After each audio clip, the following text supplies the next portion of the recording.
Le lundi 6 octobre 2003, Claire Heidel et Tom McCourt tendent un piège à une horde de siphonnés. Ils amènent des citernes de propane au milieu d'un champ, y attirent ces siphonnés et les font exploser. Même s'ils semblent tous morts, Clay décide qu'il faut partir au plus vite.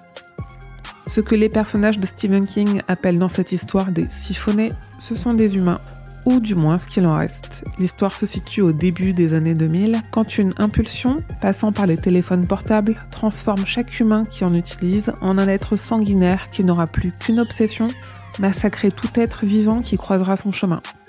Cette histoire est la plus proche d'une histoire de zombies que King ait écrite. C'est celle de Cellulaire, un roman publié en 2006 et adapté dans un film médiocre, resté longtemps sur les étagères avant d'être distribué directement en DVD, avec pourtant un casting prometteur, John Cusack et Samuel L. Jackson.